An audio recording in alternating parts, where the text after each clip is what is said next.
Pattye Duffner with VirtueRadioNetwork.com. Today I'm going to show you a project on, those bags that everybody gets from the grocery store or online. And they're just the plain old canvas. I'm going to show you how we can update it with a little bit of a decoration. This time I used an applique technique. I also lined it, which is kind of fun. What I like to do with these bags is fill them full of toys for the kids, the ones that aren't playing. Bring them to the soccer field, and those little guys will have all of the stuff that they need in this bag. Almost like a toy box on the go. Perfect. Let's go make one. Using your basic canvas tote, I'm going to show you how to turn it into something a little bit more special. This is one of the eco bags, the lunch bag. It comes canvas just like this, and I added the applique detail on that. It's kind of fun. I was even thinking you could put a gift in this or whatever you needed to give as a little gift bag, and then they could use it as a lunch pail every day. There is a trick to doing this. At first glance you look at them, maybe people have had them and you think that looks easy, but getting your sewing machine in there into the bag is not as easy as it looks. So the tip is that you actually need to open up the side seams of the bag. You simply, with your seam ripper, rip out the stitches. A little time consuming, but definitely going to be worth the time. When you're all finished ripping that out, you have a flat surface like this. This makes it a lot easier. It's not that pretty yet, but it'll get there. A lot easier to add your applique or any type of details to it. That's your first step. From there, what you want to do is take your Steam-A-Theme fusible webbing. This is what I like to use. It's perfect for crafts, quilts, any type of sewing project that you want to add an applique to. It's paper on one side, and it has this fusible webbing on the back. This is almost like an adhesive. So what you want to do is you put it down on your work surface, and you can draw anything you want. What I did was this simple modern tree, and we're going to have this in a PDF form on our site, so you can, if you like this image, you want to do it exactly like what we've got, you can do that. Put it down on the paper side, simply use a pencil and trace over the image. Now this is where you can get real creative. Write names, put different fabrics on top of each other. Just your creative imagination can let loose here. From here, we're going to go directly to our patterned fabric. You want to iron this on the back side. So basically what you're thinking about doing in your own head is that you're adding the adhesive right now. That's what we're doing. You don't want to use steam, because then you could be erasing your image as you're actually ironing it on. You could definitely cut out the pattern now if you wanted to do this type of applique where we're putting the image directly on.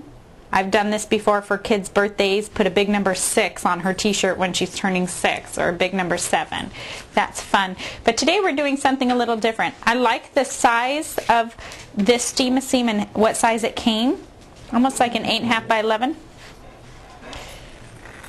Just cutting right on the edge of that with your everyday crafting scissors. Just going to cut right on the seam. Couple different looks you can get. If you cut on the outside of the fusible webbing, you'll get a little bit more rough edge. If you cut on the fusible webbing, it's a nice finished clean edge. So it's just a different look. Some of this rough edging is fun. The more you wash it, the more it gets roughed up. For this one, I cut out the center. So I simply folded it, just like you would in elementary school or something when you're cutting out a shape or a stencil, and just cut right on the line. This is all done by hand. I was thinking about making one similar to this that maybe said books or something on there, so that the kids can have for their library trips, or maybe a birthday party. Make the smaller ones, and you could write the kids' initials on the front, a big K on there or something. Might be kind of fun. For the animal lovers out there, I've done it before where it's an image of an animal, like a lab is what we have, and the teacher has a lab, so we did an image of a lab. This is really an endless project with these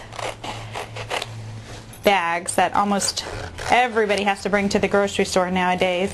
After you cut it out, what you want to do is take the paper backing off. You can feel it a little bit. You can't really see it. It's not sticky until it's ironed on and heat activated. Then it will be sticky for us. We're going to take the canvas tote and simply eyeball it and stick it right in the center. Next, we're going to iron on the applique. Again, it's the same as the first ironing. Just simply press on the cotton setting, not too much.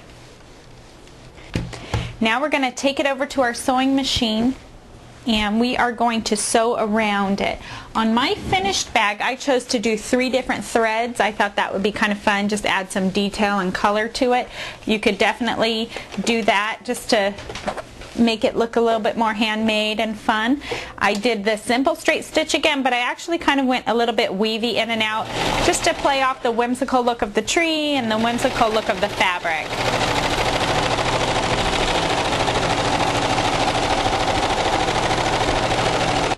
After you do the framing of this applique, you're going to do the inside of the applique in a 3rd color. I did turquoise and pink on the outside and orange on the inside. I'm sticking the whole time on the fabric itself, not going back and forth onto the canvas and the fabric, and simply just outlining it, outlining the design. And you can play with it, maybe turn your speed down a little bit, helps you have a little bit more control.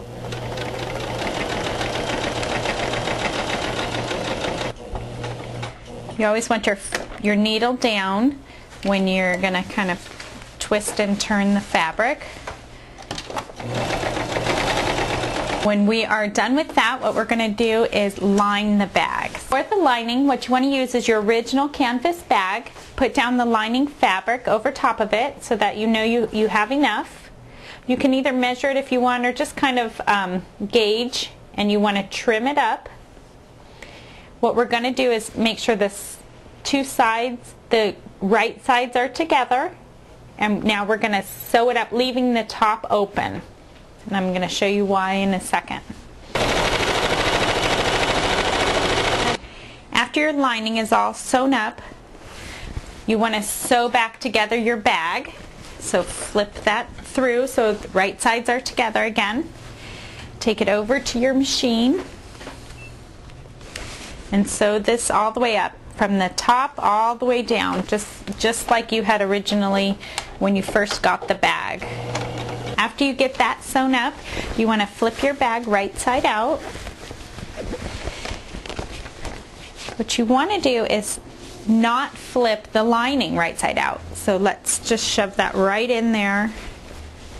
This is the way to get it so that you don't see the seams. Line up the sides to the sides, and you're going to open it up. It makes a lot more sense when you actually try it, because then you, oh, that's how you put a lining in. Well, that's how we're going to do it anyways. This is one way of doing it, the simpler way. We're going to fold this down and sew it right on the edge right there, so that you have a finished edge right across the top in a contrasting thread again. Here it is in orange right across the top, and here's the finished. Another variation is similar to this, something I whipped up for the kids' teachers, adding multiple different fabrics on one and multiple different pieces on one. Real easy and fun to do. If you like this project and want more, please join our Thread Therapy group by clicking on this link, and you'll get a lot more projects and a lot more fun. Thanks for joining me. I'm Pattye Duffner on Rick Rack.